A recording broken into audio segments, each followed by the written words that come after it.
Ahí ya me escuchan, chicos. Estoy tratándome de conectar a una red. Doctora, ahora ya podemos. Bien, entonces, ¿qué preguntas tienes? Stephanie, tú eres la que empezó a preguntar, así es que tienes que preguntar, porque tienes que entender, porque después de eso, cuando lleves neurología, va a ser el problema. Doctor, ahorita una pregunta.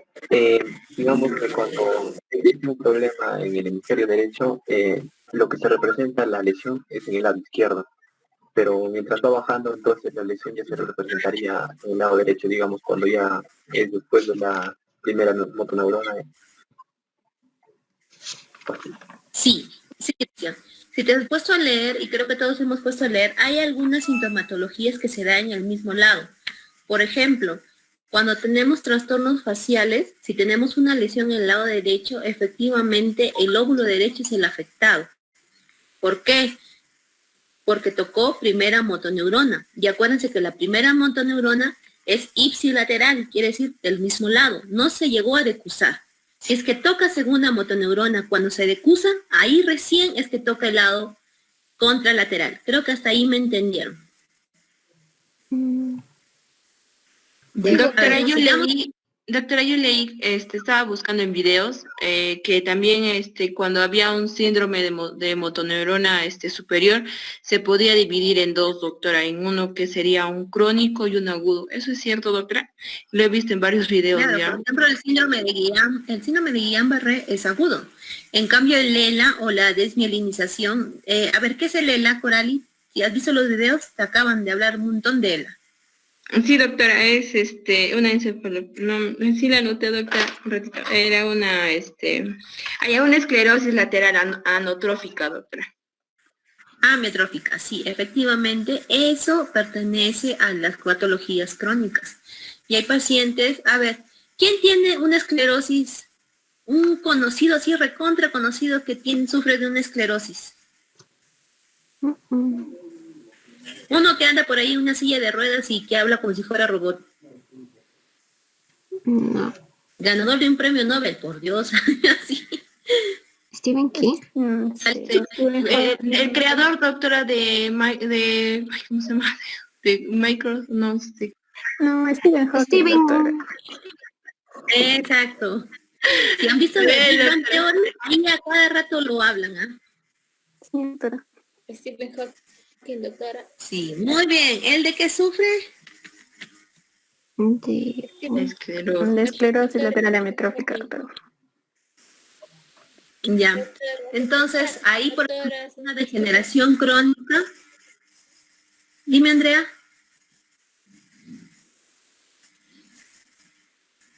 Doctora, pero eso de la esclerosis lateral amiotrófica, yo lo leí en un síndrome, cuando toqué síndromes medulares, y eso se presentaba más en un síndrome anterolateral, doctora. Cuando había un síndrome anterolateral, que era causado por una esclerosis lateral amiotrófica, doctora. Sí, por ejemplo ahí, por lógica, ya. Si es un asta anterior, ¿hasta dónde llega la primera motoneurona? Hasta el asta anterior, doctora, y luego se encuentra ahí con la segunda motoneurona alfa, de tipo alfa, doctora, y empieza la segunda motoneurona. Muy bien. Entonces, y si es que tenemos un ELA y empezamos desde la médula hacia arriba, en algún momento nosotros tocamos sistema respiratorio, en algún momento nosotros encontramos con los núcleos paraventriculares, hemos dicho eso en el trayecto de lo que es la vía piramidal. No. No, doctora. ¿Puede repetir, doctora, por favor? Lo escucha entrecortada. A ver, ¿ahí me escuchan? Sorry, chicos. Sí, doctora. Ya. Por ejemplo, Corali me dice, doctora, la ELA es porque se caracteriza por la gran mayoría de los pacientes van y su motoneurona termina en el asa anterior. ¿Estamos, Corali?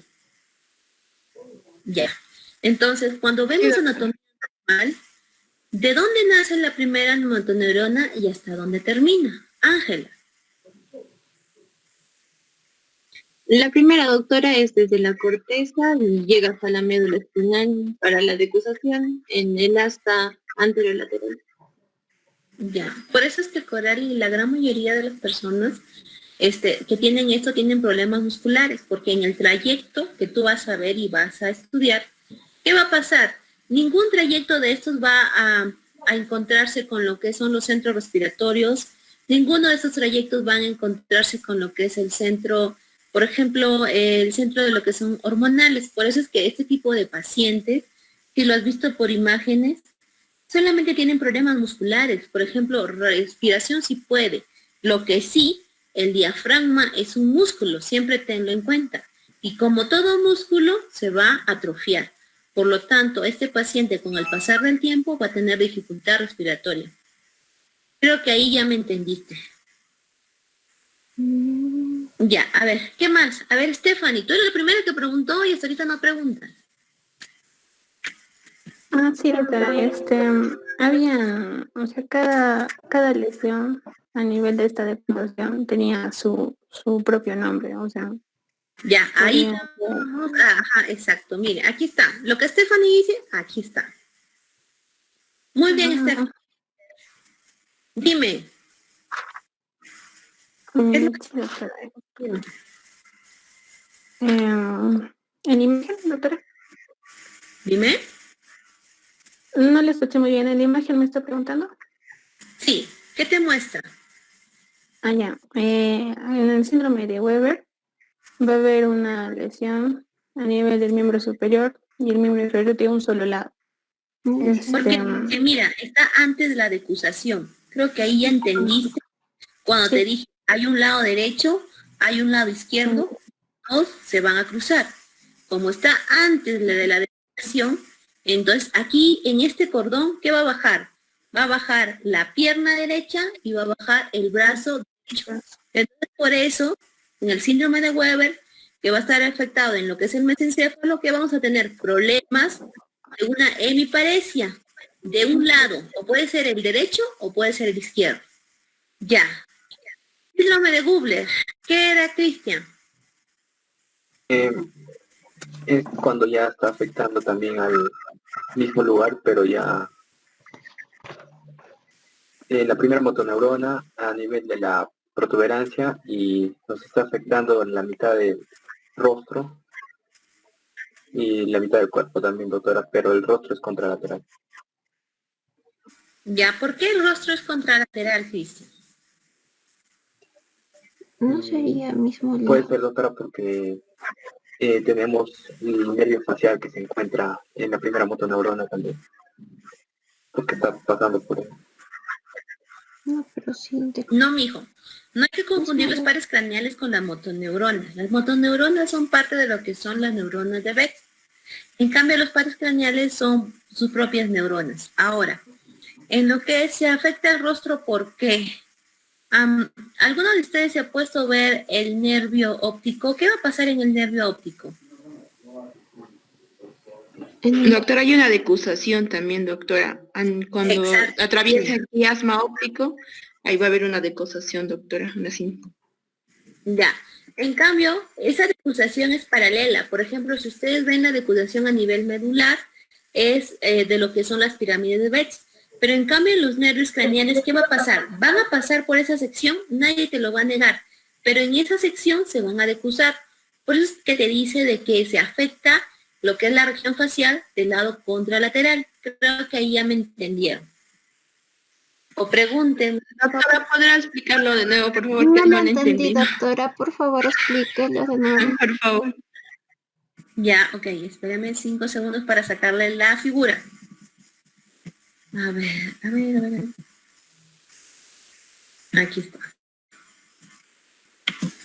Copia. A ver, chicos, miren. ¿Ven todos? Sí, doctora. Ya. Como ustedes ven acá arriba, en la médula, lo que son las motoneuronas se van a decusar en la médula. Estamos, hasta ahí creo que todos estamos claros. Sí, doctora. Sí, Ya, muy bien. Entonces, son los pares craneales. Miren qué va a pasar. La decusación se va a dar, pero se va a dar en el mismo cerebro. Creo que ya vieron por la figura. Por ejemplo, aquí tenemos parálisis facial nuclear. ¿Qué quiere decir? Esto va a ser decusado en el lado izquierdo, si se dan cuenta. Perdón, en el lado derecho para mí, lado izquierdo para ustedes. ¿Y qué se va a ver afectado? El lado derecho. ¿Por qué? Porque estuvo después de la decusación, que pasó en lo que es el mismo cerebro. Creo que ahí ya entendieron. Chicos, ya. En cambio, por ejemplo, mira, dependiendo, igual como la motoneurona primera, va a depender dónde vas a romper el haz. Ejemplo, aquí tenemos el nervio facial, ¿ah? El nervio facial, por ejemplo, aquí la lesión va a estar arriba, acá arriba, va a estar arriba, y la lesión va a ser supranuclear, quiere decir, antes, este es un núcleo. ¿Dónde estaba el núcleo de lo que es el par nervioso facial? ¿Dónde va a estar su núcleo localizado? En el puente, doctora. Puente Ya. de Baroglio, doctora. Bien, entonces este es un núcleo y aquí antes del núcleo se van a decusar. Por eso es que en este lado se ha roto un solo haz y entonces aquí solamente vamos a tener la paresia o la hiposensibilidad de la hemicara inferior. En cambio, cuando tenemos la decusación después del núcleo, ¿qué va a pasar? Todo el hemisferio va a caer. Inclusive antes del núcleo y en el mismo núcleo también, pero aquí se va a ver afectado tanto lo que es su parte sensitiva y su parte motora. Creo que ahí ya entendieron. Chicos, no los Sí, escucho. doctora. Pregunten, por favor, es en serio. Ya, miren. Sí, doctora, están haciendo sinapsis de neuronas. En lo que es el síndrome de Gubler, ¿qué va a pasar? Ya, tenemos que la motoneurona baja, baja, baja, y bueno, la voy a acusar en un lado, y por eso es que en el lado derecho, en este caso, se va a ver afectado. Pero por aquí, por casualidad de la vida, pasaba el nervio facial, ¿qué va a pasar? Pero ya pasó, después de su decusación, entonces se va a ver afectado el lado contralateral de la región facial. Creo que ahí ya entendieron qué pasó. Sí, doctora. Ya, preguntas al respecto, por favor. No. ¿Solo sucede en la facial? Roy, no te escucho. Doctora, esa lesión contralateral solo va a suceder en el nervio facial o también en los demás nervios que pasan a demás nivel de la nervios. protuberancia. Ah, ya. Sí, en los demás nervios, por ejemplo, acuérdense del nervio óptico. El nervio óptico, la decusación es más. ¿Dónde va a estar la decusación del nervio óptico? A ver. En el... En el lóbulo temporal, doctora. No. En Cristian. el quiasma En el óptico. quiasma óptico. Ya, aquí es más. Quiasma. Ahí va a estar el núcleo y luego de ahí se van a dividir. Ujú. Bien, entonces Ya. creo que hasta ahí ya tenemos algo. Muy bien. Entonces luego de ahí tenemos la motoneurona inferior. La segunda motoneurona, bueno, es un poco más fácil. ¿Por qué? Porque ya sabemos que va a salir y se va a unir con lo que es la miofibrilla o lo que son los haces musculares. Y aquí, bueno, a través de lo que es las terminaciones libres, el bóbulo de Krauss que hemos visto ayer, se van a afectar y van a dar lo que es el arco reflejo. Ahora, ¿qué era el síndrome de Jackson, chicos? Cuando se... Ángela. Doctora, era ya cuando había una lesión a nivel de lo que era el bulbo y iba a presentar lo que era una hemiplegia porque es un daño hacia la motoneuro a nivel motor y el daño se iba a dar a nivel del par del hipogloso, del doceavo. Ya. Ahora, preguntas hasta el momento. Roy, Andrea. Cristian, tú siempre hablas. Michelle me ha sorprendido. A ver, Cristian. Stephanie. Ya está más claro, doctora, con los síndromes. ¿Algo más, chicos? ¿Algo más, por favor? Esos síndromes siempre van a ser bilaterales. Doctora, ¿por qué es el facial en el síndrome de Gubler, por qué el facial es el que acusa antes? Y es por esto que existe un daño al nivel del otro lado, doctora. Eso quiere decir que el nervio facial está decusando antes de que mientras que la primera motoneurona sigue normal, o sea, el nervio facial decusa antes. Espérate que no confundas motoneurona con par craneal. Las dos van por vías diferentes. Que se encuentren es diferente. Creo que ya me entendiste. O sea, los dos, cada uno van por sus haces, pero se van a decusar. Bien, ¿por qué? Ahorita te lo muestro por qué. Au. Mira.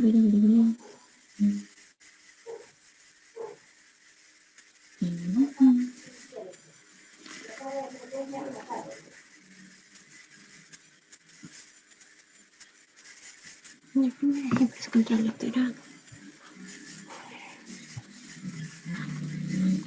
Pero aquí es ipsilateral. Ah, no, estoy bien, es contralateral. Sí, está. Espérame un ladito. Yo creo que mejor entiendes ustedes con dibujos que con otra Sí. cosa.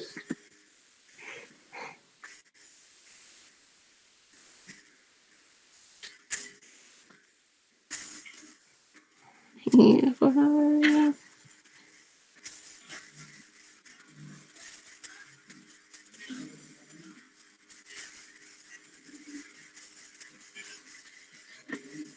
No veo nada.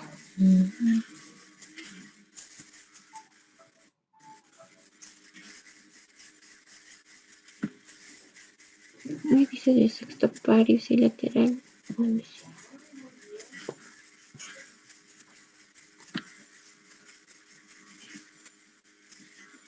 ¿Todos ven la diapositiva ahí? Sí, doctora. Sí, doctora. Ya, muy bien.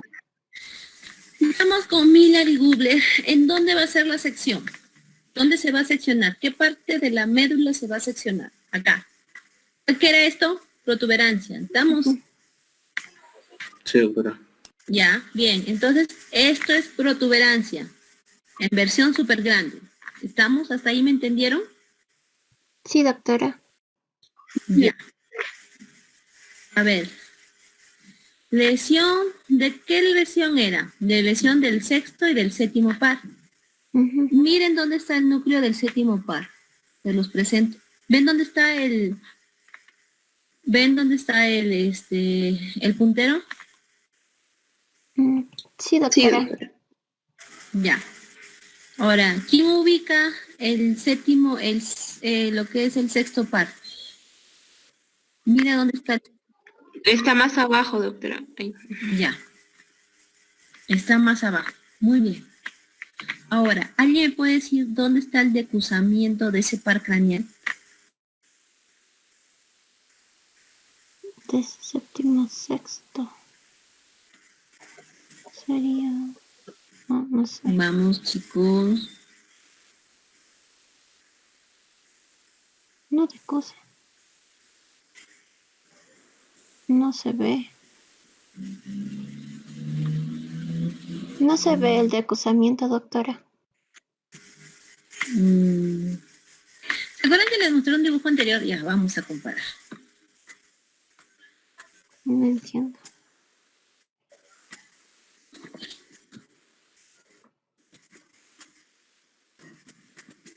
Porque sí, pues, es muy morado.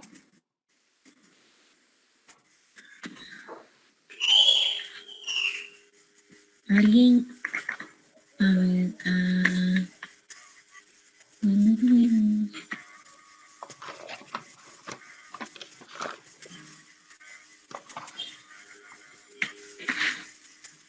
No, es fresco. ya, aquí. Creo que aquí ya no puede haber más. Creo que aquí con eso ya van a entender.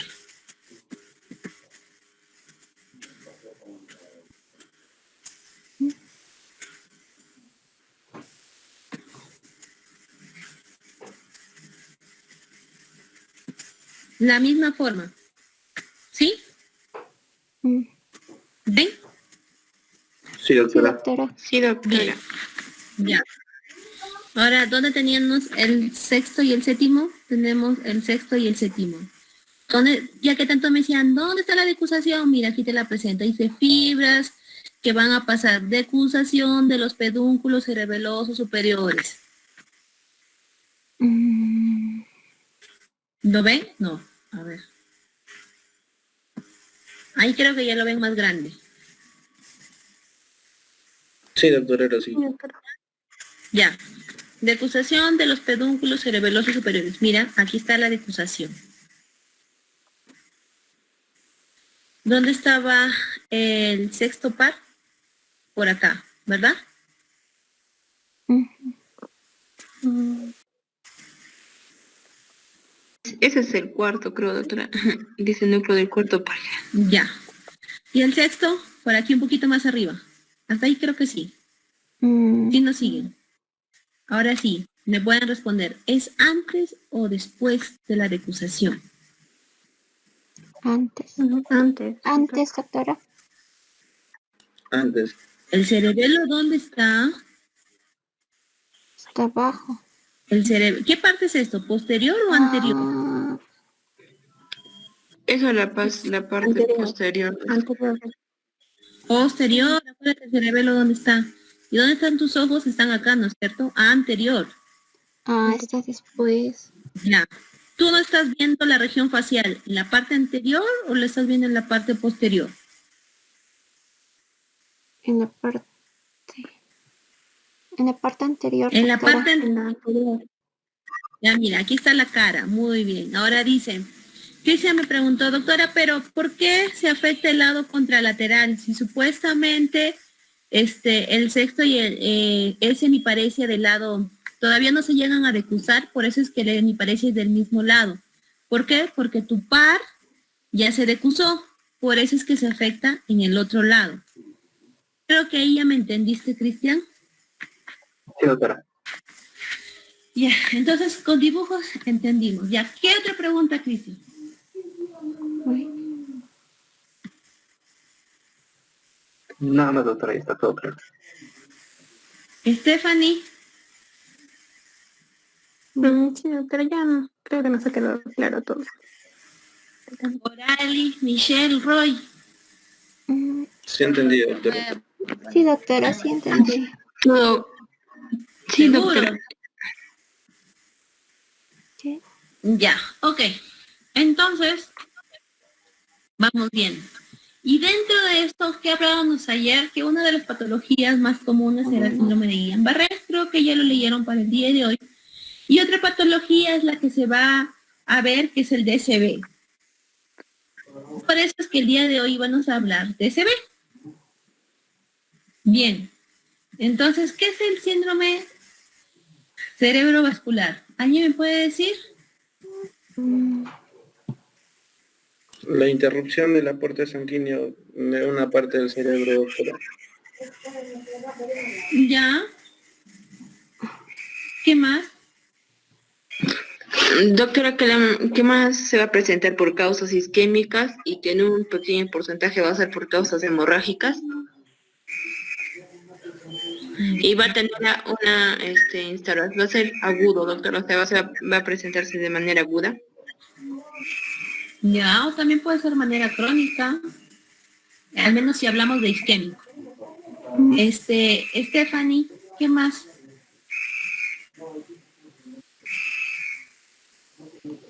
doctora, este va a ser un déficit neurológico que puede ser transitorio permanente o que también va a afectar, va a ver una normalidad de lo que son la parte de la circulación cerebral que presenta el paciente. Ya, Michelle. Stephanie. Doctora, que pues en el paciente cerebrovascular se pueden presentar en dos tipos, o se puede ser tanto isquémica o hemorrágica. Mm, Ya. mm, Entonces, aquí como que me siento un poco más cómoda porque ustedes ya supieron el concepto. Efectivamente, es la interrupción de lo que es el aporte sanguíneo. Que su etiología puede ser diversa, ¿sí? Por ejemplo, en esta diapositiva que vemos, la etiología, por ejemplo, un coágulo se ha metido y como va a haber interrupción, en esta zona va a haber isquemia. O si no, por ejemplo, una placa ateromatosa ha hecho que este vaso disminuye su calibre poco a poco, por eso te digo que también puede ser crónica y también la otra parte se va a isquemiar. O bien que tenemos algún tipo de trauma o también tenemos algún tipo de aneurisma y tenemos la interrupción. ¿Por qué? Porque esta arteria va a reventar y bueno, va a estar dentro de lo que es el parénquima cerebeloso. Puede ser subaracnoidea, epidural, intraparenquimal. La cuestión es que todas estas etiologías, ¿qué van a dar? Van a dar que haya una zona isquémica o va a dar que haya una zona hemorrágica, como pueden ver acá. Entonces, por eso es que las dos grandes clasificaciones va a ser isquémico y hemorrágico. Bien, ¿en qué se caracteriza el isquémico, Cristian? Isquémico es porque no le llega suficiente aporte de oxígeno y no hay intercambio. Y el tejido muere y puede producir un edema. Total. Ya, edema sí. A ver, Ángela, perdón. Doctora, sobre el isquémico, doctora. Sí. Lo primero es que el isquémico puede tener diversas causas, puede ser hasta un trombo que va a obstruir el flujo sanguíneo, entonces va a haber una disfunción de lo que es el tejido cerebral ahí. Ya no va a haber irrigación. Right. Doctora, o sea, no, en vez de, o sea, que sea disminución, ¿no sería que hay que eliminación? O sea, no es una disminución de la circulación de la sangre. Ya, es tu apreciación. Michelle. Doctora, es un déficit en el aporte sanguíneo. Esto puede ser que se va a padecer por una trombosis cerebral, nos va a dar una embolia, como está en la imagen. Andrea.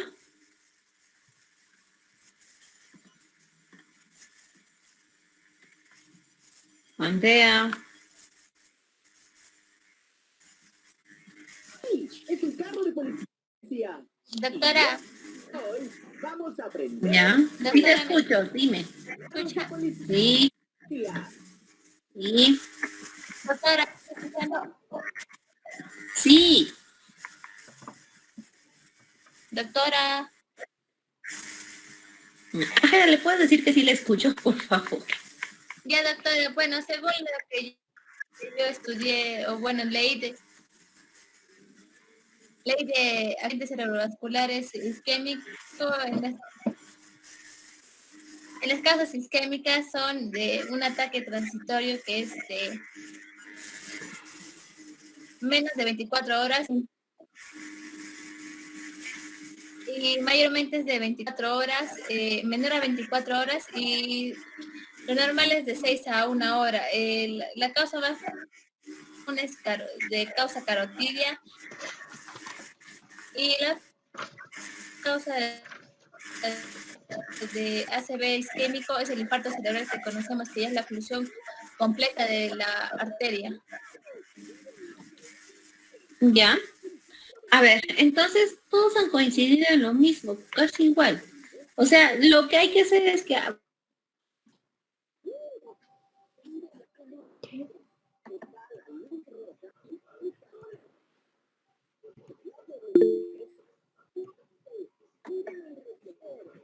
Doctora, no se la escucha.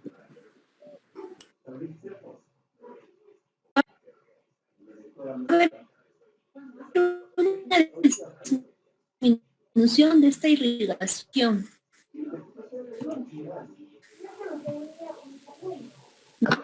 Doctora, disculpe, se le ha escuchado entrecortado.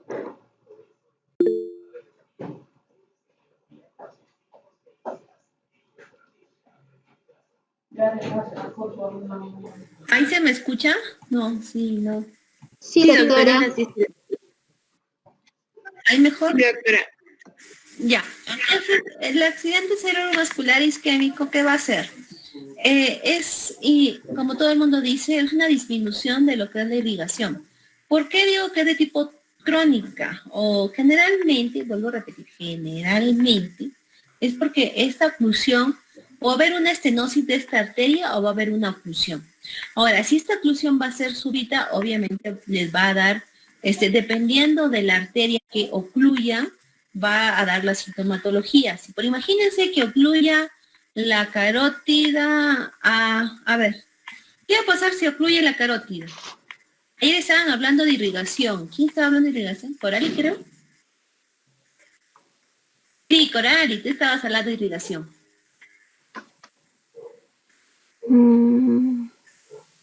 Ya, ¿qué va a pasar si es que yo obstruyo la arteria carótida en el Una cerebro? trombosis, doctora. Bueno, ya trombosis, pero no se va a irrigar ¿qué el se va a ver? cerebro, doctora.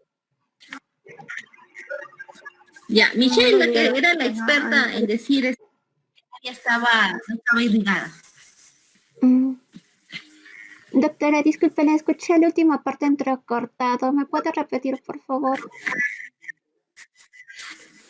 Que tú eras la que estaba diciendo ayer que área no estaba irrigada y por lo tanto decías, es la arteria cerebral media, es la arteria cerebral anterior. Así te escuché. Sí, Muy bien, doctora. entonces, ¿qué pasa cuando la carótida se obstruye? Carótida, abajo. ¿Cuántas carótidas tenemos? Dos, doctora. Dos, doctora. Cristian, La doctora, ya. interna y externa. Ya. Imagínate que obstruyo la carótida común. ¿Qué va a pasar? Doctora, tenemos el polígono de Willis y eso sería el que ayudaría a que haya irrigación al resto del cerebro. Ahí puede producir isquemia. Ya. Acuérdate que el polígono de Willis van a ser inervados por las dos carótidas. Ahí estamos viendo, ¿cierto?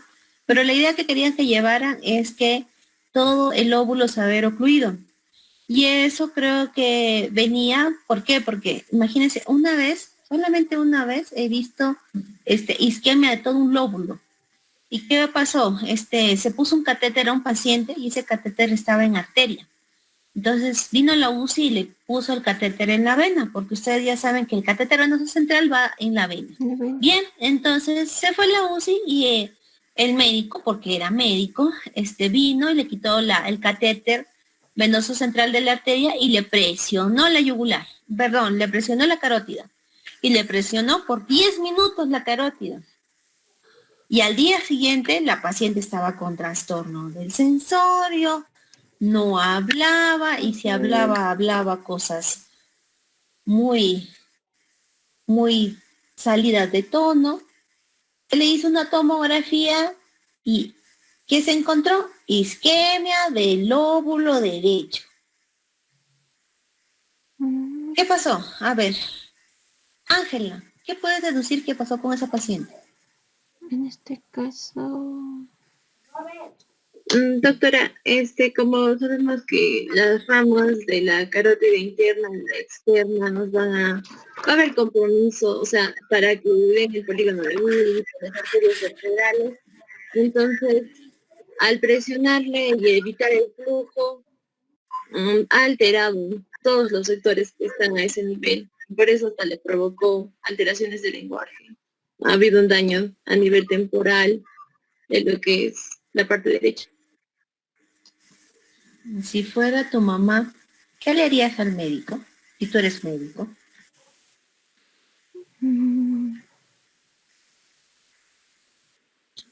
Doctora, creo que fue una negligencia de él, porque no debió presionarlo por 10 minutos. No había sentido de por qué presionar. Lo que estaba haciendo es tratar de, imagínate que le quites un catéter venoso central de la arteria carótida. O sea, le va a sangrar. Y si el doctor no presionaba, ¿qué va a pasar? Va a ser un hematoma así súper grande y tu mamá hubiese tenido un megacuello. Y además de eso, se podía infectar porque puede haber sido abscedado.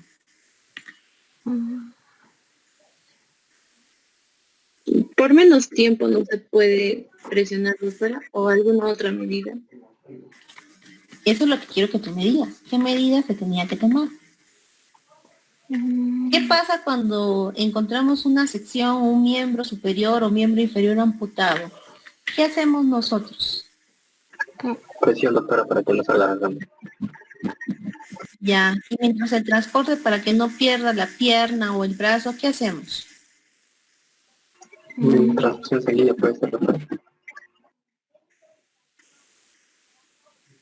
¿Qué hacemos? Torniquete. ¿Qué hacemos? Soltamos el torniquete, volvemos a colocar torniquete. ¿Alguien se sabe esa medida? ¿Cuántos minutos torniquete? ¿Cuántos minutos soltamos el torniquete? ¿Alguien de ustedes ha ido a la Cruz Roja o ha sido bombero? No. No, yo tampoco he ido a la Cruz Roja, menos he sido bombero. Pero se sabe de que nosotros a la hora del transporte, cuando tenemos una amputación o cuando tenemos una arteria grande en compromiso, ¿qué vamos a hacer? Vamos a presionar generalmente 2 a 3 minutos, soltamos por aproximadamente medio minuto y volvemos a presionar. ¿Con qué finalidad? Con la finalidad que haya irrigación, la poca que haya, y poder salvar ese tejido. Entonces, eso es lo que se tenía que hacer con esa paciente. Ahora, Ángela, imagínate que Cristian ha hecho ese taponamiento y le ha puesto el ácido isquémico en todo el lóbulo derecho a tu mamá. ¿Lo denuncias por negligencia? Doctora, creo que sí, porque no debió presionarlo, seguido los 10 minutos, sino como nos está explicando, debió presionar, soltar, alrededor de un lapso de 8 minutos con la presión. Bien, Ángela. ¿Y si hubiese sido tú y no sabías y lo presionabas? ¿Y si Cristian te demanda, qué harías? Doctora, creo que antes de hacerlo, si aún estoy aprendiendo, debo de preguntar, porque no lo haría sin saber por qué puedes causar un daño peor al paciente. Ya. Entonces ahorita estamos hablando del lado isquémico. Imagínense ahí, ese es agudo, porque Coralie me dijo, Roy me dijo, el isquémico puede ser agudo. Sí, puede ser agudo, Roy. Por ejemplo, en estos casos es agudo, pero también es de tipo crónico. Y va a depender de qué calibre va a ser afectado. Entonces el DCB isquémico, primero vamos a tener sintomatología de acuerdo al nivel en la cual se instauró la necrosis. ¿Por qué? Porque va a haber muerte cerebral, acuérdate. Esta muerte cerebral, acuérdense que todas las neuronas que mueren, murieron. No hay regeneración de neuronas. Bueno, hasta el momento. Bien, entonces esto se puede dar por trombos, por aterosclerosis, por una embolia o por lo que ustedes desean. Por ejemplo, los pacientes que son cardíacos forman coágulos, de frente lo mandan al cerebro y hacen un DCB isquémico. Y va a depender del lugar. En cambio, los hemorrágicos generalmente, vuelvo a repetir, generalmente son por traumas. Pero también tenemos hemorrágicos causados por lo que son los aneurismas. Y, por ejemplo, los aneurismas, nosotros no sabemos si tenemos un aneurisma o no. Generalmente la cefalea es un síntoma muy general sobre lo que son los aneurismas. Los vómitos también son muy generales. Lo que sí sabemos es que cuando se aumenta la presión, ese aneurisma va a llegar a un momento en el cual se rompe la pared y te hace lo que es un DCB hemorrágico. Bien, dependiendo del volumen que va a estar en este cerebro, el neurocirujano va a decir, ¿saco ese sangrado o no lo saco ese sangrado? Ahora, esta hemorragia puede ser de diversa localización. Intraparenquimatosa, como está acá, epidural, porque está arriba, y subdural, porque está entre lo que es la corteza cerebral y lo que es, ¿qué capa cubre más arriba del aracnoides? La dura madre. Ya, entonces subdural. Bien. Entonces, ¿por qué será? Ya lo hemos visto. Aterosclerosis, aneurismas, hemorragias intracerebrales. Y generalmente van a ser por una causa base. Por ejemplo, tenemos la hipertensión arterial. Ya. Ahora, ¿cuál es la sintomatología? ¿Cómo va a encontrar el paciente si es que hablamos de un DCB súbito? Súbito. O sea, de la nada, súbito. ¿Qué? Doctora, ¿puede haber un parálisis? Parálisis, ¿qué más? ¿Puede perder la sensibilidad de una parte del cuerpo, doctora? Doctora, Ya, alteración de la conciencia. dependiendo del Ujú. Va a presentar alteración, lo mareos. encontramos adelante desmayado, ya, Va a presentar mareos, ya, alteración del equilibrio.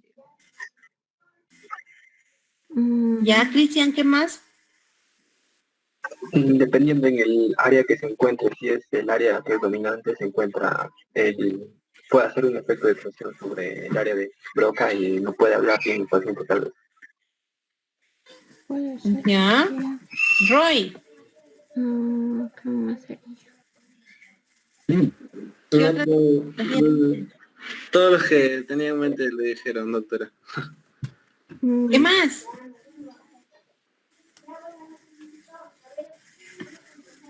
Doctora, ¿puede ser una visión borrosa? CF. Ya, bien, todos son válidos. ¿Ah?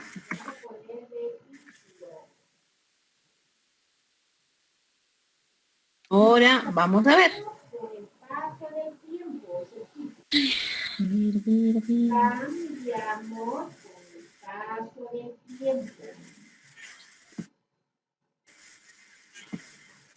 Oh, ¿dónde está?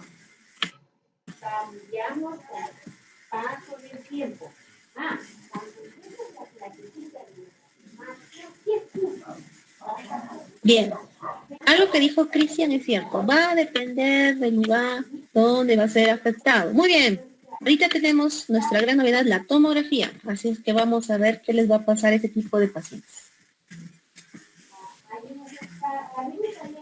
Ese subdural.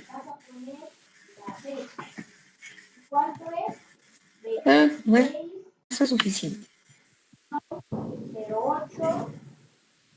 Bien, comenzamos. A ver, ¿quién dijo yo?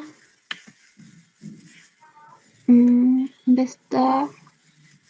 ¿Me escucho? Yo otra cosa, la primera es una resonancia magnética. Ya, espérate. Espera.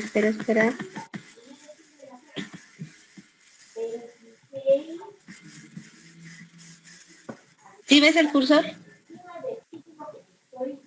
Sí, doctora. Cristian? Ya. Esta resonancia magnética que tiene un DCB hemorrágico en este lado, ¿qué esperarías de este paciente? Que produzca un efecto de masa y afecte a los movimientos finos, ya que se encuentra a nivel del cerebelo. Ya, a nivel del cerebro. ¿Qué más? También presentaría lo que es mareos, alteración del equilibrio. Alteración del equilibrio por se encontrar en el cerebelo. Alguien dijo ayer, doctor, yo he leído sobre lo que es hipertensión endocraniana. ¿Quién era? ¿Roy, creo? Roy. Sí, doctora. Roy, todo tuyo. Doctora, una consulta es,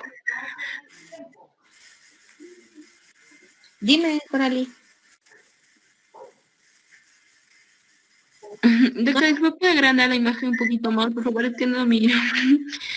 Creo que aparece en el lóbulo occipital.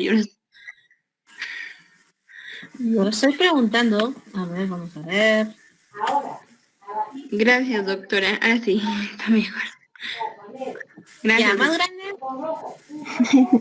Ahí está bien, doctora, gracias. Muy bien, a ver. Estamos hablando de esta imagen. ¿Qué presenta el paciente? ¿Qué sintomatología encontraría en ese paciente? Primero la ubicación. Cerebelo. Michelle. Está ubicado en la parte del cerebelo, pero podría presentar problemas de la que es la coordinación, porque está ubicado en la parte de lo que, según veo, en el neocerebelo. Cristian ya dijo sobre lo que es la coordinación. Doctora, una Corali marcha ya dijo sobre lo que cerebrosa. es el equilibrio. El tono postural, doctora. Una marcha cerebelosa, doctora, se afectaría el cerebro. Ya, marcha. Dime. Ya. Náuseas y vómitos no, chicos, porque el cuarto ventrículo está libre, por si acaso. Ya. ¿Qué más? Doctora, Andrea. también alteraciones pueden ser similares al síndrome cerebeloso, ¿Y cuáles son? eumetría, isostenia, sinergia, diadoconestinesia y tono muscular, afección al tono muscular. Bien. ¿Y cómo veríamos el paciente en español? Doctora, el paciente va a presentar una inestabilidad por la alteración en el equilibrio. La marcha que presenta es una marcha titubeante, también conocida como una marcha de una persona ebria. También presenta lo que es la voz, también presenta una alteración, o sea, presenta como una voz escarlatina, que, o sea, habla como más lento, y a nivel del reflejo peduncular va a presentarse porque van a estar acompañados de hipotonía. No, listo, ya eso. Bien. Entonces, sí, efectivamente, vamos a tener un paciente. Primero la ubicación. Acuérdense, el cerebelo, ¿por qué está constituido? Constitución del cerebelo, anatomía. Me Doctora, imagino que para este lado ya habrán visto. el arquicerebelo, el neocerebelo y el paleocerebelo, Y- doctora. ¿Está bien? Hija, te escuché intercontado, por favor. El arquicerebelo, el neocerebelo y el paleocerebelo. Ah, ya, ok. A ver. Andrea, no te escucho. A ver, tenemos el Vernix, estamos hasta ahí, creo que sí. Vernix, Los hemisferios cerebrales, ya. Ya. cerebrales y Cerebelosos, hemisferio cerebelo. cerebral. Ya, ¿qué más? El hemisferio lateral. Descotadura cerebelosa, Ya. ¿Dónde está? ya. Y dentro de ellos, ¿qué lóbulos tenemos dentro del lóbulo de lo que es el cerebelo? ¿Dónde está? Tenemos un lóbulo anterior, Lóbulo medio posterior. lóbulo. Medio posterior. Lóbulo posterior, doctora. Un ¿A lóbulo dónde está la ubicación entonces? ¿Está en el lóbulo? posterior. Posterior, doctora. Del cerebelo. Medio Ajá, muy bien. A ver. Lóbulo posterior. posterior.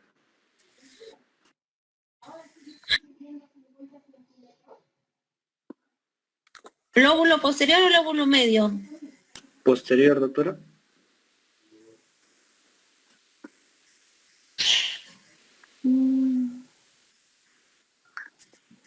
Chico.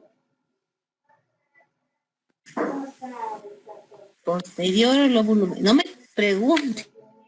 Tienen que decirme.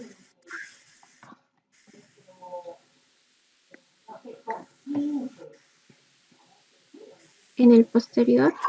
Posterior, doctora. Posterior, doctora. A ver. Acordémonos, ¿ya? Ya, a ver. Ya hemos visto anatomía del cerebro. Silencio. Ángela, ¿hemos visto anatomía del cerebro, chicos? Ya. Entonces sí, anatomía del cerebro. Bien. Entonces tenemos el lóbulo posterior. Bien. En el lóbulo posterior, ¿qué está afectado? Ángela, ¿han visto cerebelo en anatomía? En teoría. Doctora, disculpe, al inicio no la había escuchado porque se encontraba, hablaba súper rápido. Ya. A ver, ¿han visto cerebelo en teoría, chicos?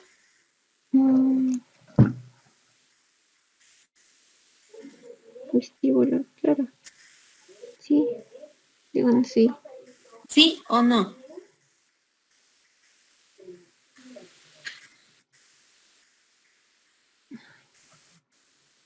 ¿Me escuchan? No, doctora, no hemos visto la anatomía del cerebelo.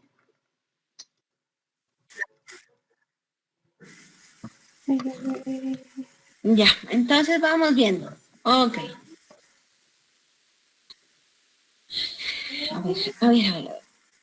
El cerebelo, como dijo Michelle, sí, efectivamente, tenemos un paleocerebelo, un arquicerebelo y tenemos un neocerebelo. Y eso depende de la evolución. Bien, generalmente el paleocerebelo y lo que es el arquicerebelo se encuentra en esta zona.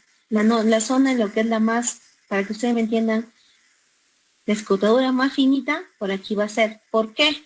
Porque esto generalmente es el cerebelo rudimentario. Se supone que cuando nosotros evolucionamos, este cerebelo es el cerebro neoformado. Por eso es que se le llama neocerebelo. Bien. Entonces, el neurocerebelo también está formado por una corteza. Y esta corteza es la que ustedes pueden ver. Por eso es cuando ustedes van a ver la figura de las anatomías, ¿qué va a pasar? Tienen un lóbulo posterior muy grande, y un lóbulo anterior muy pequeño. ¿Por qué? Porque nuestra evolución ha sido nuestro lóbulo cerebeloso posterior. Ahora, en la parte de en medio, generalmente tenemos el palicerebelo, que ese se encarga, si tenemos que es algo muy antiguo, ¿de qué se va a encargar? Se encarga de lo que es la regulación del tono muscular. El control de la postura, que se le ve, que queda un poquito más afuera del vértice, por aquí, más o menos. Entonces, este arquicerebelo, ¿de qué se va a encargar? Va a mantenerte el equilibrio, el control del movimiento de los ojos, porque acuérdense que también el cerebelo va a ayudarnos con lo que es el movimiento de los ojos. En cambio, en el neocerebelo, acá, aquí recién viene lo que es el control. ¿Cuáles son? La modulación de lo que es la actividad voluntaria y la memoria procedimental. Quiere decir, por ejemplo, yo me sirvo un vaso de leche,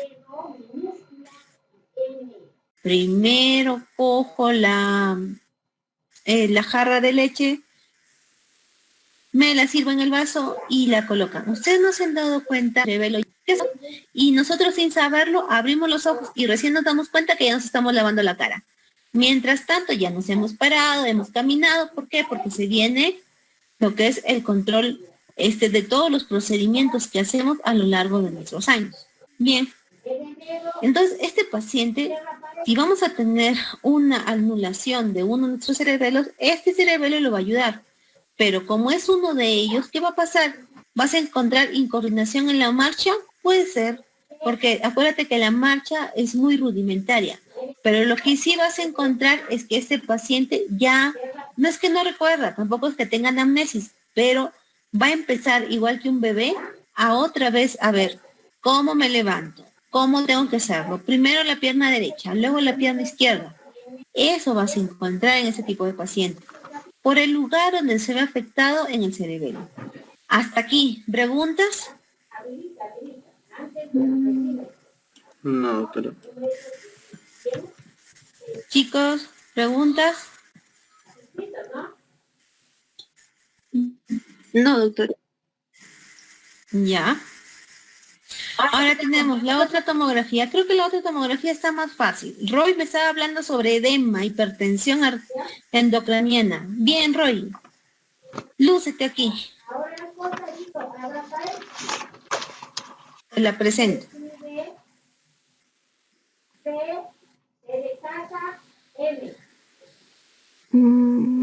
Sería una hemorragia. ¿Me escuchan, chicos? Sí, doctora. Doctora, No. sería una... Doctora, Dime. ¿sería una Hola. lesión a nivel del lóbulo temporo parietal, doctora? Ya la localización ya la tenemos. ¿Qué más? Doctora, está afectando los ventrículos laterales, doctora. Al momento de hacer una compresión, está afectando los ventrículos laterales. Ya Uno el de los ventrículo ventrículos. lateral se ha ido hacia el lado, hacia el otro lado y casi se está uniendo con el ventrículo lateral, lo que es el hemisferio derecho. ¿Ya? ¿Qué más? La compresión. Pero Roy dijo algo sobre hipertensión endocraniana y hasta ahorita no lo escucho. Roy, Doctora, La hemorragia. disculpe, que te luzcas. eh, sobre hipertensión endocraniana, es la parte que va a ser más afectada, doctora. No. ¿Por qué digo que en esa tomografía o en esta resonancia o en esta estudio de imagen voy a tener hipertensión endocriniana? ¿Por qué yo digo que ese paciente tiene hipertensión endocriniana? ¿Qué estoy viendo para decir este paciente está con hipertensión endocriniana? Doctora, puede ser porque ya que se ve grande porque puede que haya presencia de edema. Ya, el edema, ¿qué más? Una posible presencia de... Hay un volumen intracraneal. Ya, el volumen que está haciendo un efecto de masa, ¿ok? ¿Qué? Doctora, sería por el No. deslizamiento de la Luego. línea media y también el borramiento del lateral derecho. No, la línea media sigue intacta, todavía no se ha movido. No. Doctora, decimos que es Doctora, hipertensión las craneal porque circunvalaciones ha están habido muy una unidas, hemorragia. ¿ven? Ya, las circunvoluciones sí, imagínense chicos, aquí está arrugadito, Ajá. y acá no hay circunvoluciones, eso quiere decir que hay un edema, sí, ya, ¿qué más se pierden las líneas? Hay un aumento de presión intracraniana, doctora. Eso se llama Ya que hay hipertensión endocraniana, pero por eso te digo, ¿cómo te das cuenta de eso? Doctora, porque ha habido una ruptura de un vaso y es por eso que se ha producido esta hemorragia. Por eso decimos que hay hipertensión. No, no necesariamente tiene que haber, por ejemplo, un DCB isquémico que es muy grande, como lo que le decía del óvulo, del isquemia del óvulo derecho, puede causar hipertensión endocraniana también, por si acaso. No necesariamente tiene que ser la rotura de una arteria o una vena lo que causa hipertensión endocraniana. Entonces sería por... Doctora, puede ser por la separación que hay del cráneo con la masa encefálica en la parte occipita. Miren chicos, hay un edema, la zona gris se ha hecho más grande, pérdida de las circunvoluciones, si bien es cierto todavía no hay desviación de la línea media, pero esto va a ser un efecto de masa con el pasar del tiempo, es como si tú estás presionando y este edema cada vez se va a ir más. Bien, el ventrículo lateral se ha visto desplazado y además de eso, ¿qué más tenemos? ¿Qué más tenemos? ¿Tenemos lesión de contragolpe? No, no tenemos lesión de contragolpe, pero el lugar donde está afectado, ¿qué más tenemos? ¿No se han dado cuenta que está fracturado? Hematoma, doctora. Un lado, todo un lado. Es una fractura lineal, mira, quita tu línea.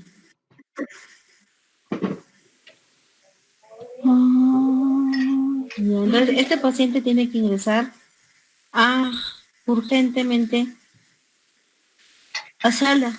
Eso es obvio. ¿Por qué? Porque si no, si es que esto va a seguir creciendo, las neuronas de acá van a morir por hipoxia. Acuérdense que al hacer un efecto de masa, las arterias colapsan. Y entonces va a dejar de recibir irrigación el lado contralateral. Bien, este paciente, ¿qué se espera si tiene hipertensión endocraniana? Si tiene una presión muy alta en el cerebro, ¿qué se va a esperar?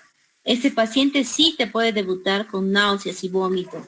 Este paciente sí va a tener trastorno de conciencia porque tiene una hipertensión grande. ¿Qué más? ¿Vamos a tener Babinski presente o no?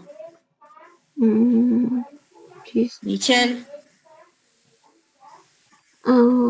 Sí, doctora. Claro, claro que sí. Entonces, En lo que son las alteraciones de todos los accidentes cerebrovasculares, tanto isquémicos como hemorrágicos, ¿qué vamos a tener? Déficit motor, vamos a tener trastornos del comportamiento y vamos a hacer trastornos de lo que son las percepciones. Quiere decir, el paciente puede decir, el vaso está arriba de la mesa y eso es mentira, está abajo. Y no es porque esté arriba de la mesa, o sea, siempre está abajo, pero él va a tener trastornos de lo que es la relación espacial. Vamos a tener una diferencia entre lo que es el lóbulo derecho y lo que es el lóbulo izquierdo. En el lóbulo izquierdo, ¿qué tenemos? Generalmente, si es que va a afectar el izquierdo, obviamente la debilidad va a estar en el derecho. Creo que todos ya entendimos por qué. También vamos a tener descuido, vamos a tener lo que es afasia receptiva. En cambio, en la derecha, ¿qué vamos a tener? Debilidad izquierda, el paciente se va a mostrar impaciente, impulsivo, falta de introspección, te va a decir toda la verdad y problema de lo que son las relaciones espaciales. Bien, los diagnósticos para tanto el DCB isquémico como el hemorrágico, además del lugar donde está afectado y las paresias o las hemiplejías que pueda tener el paciente, también lo podemos ver y evidenciar con lo que es la tomografía, los electroencefalogramas o una punción lumbar. Acuérdense que si el paciente tiene hipertensión endocraniana, pobre de ustedes si les hace una punción lumbar. ¿Por qué? Porque va a poder herniarse. Entonces, primero, antes de meter esa aguja en la médula espinal, ya que como todos como internos quieren hacer procedimientos, tienen que ver que no hay hipertensión endocraniana. Creo que sí me entendieron. Sí, doctora. Sí, doctora. Ya, chicos. Entonces, DCB, ya estamos. Ahora, para mañana, ¿qué quieren ver? Mañana, ¿qué nos toca? Síndromes. ¿Síndrome de qué?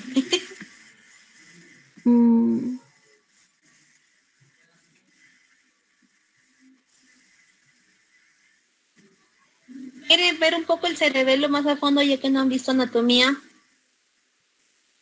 Sí, doctora. Sí, doctora. Sí, doctora. Sí, doctora.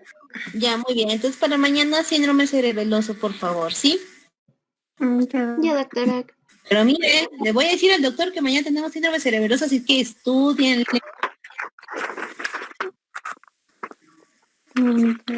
Ya, doctora. Doctora, disculpe. Neumonías adquiridas a lo que es comunidad, o si está dentro de un medio hospitalario, las neumonías intrahospitalarias.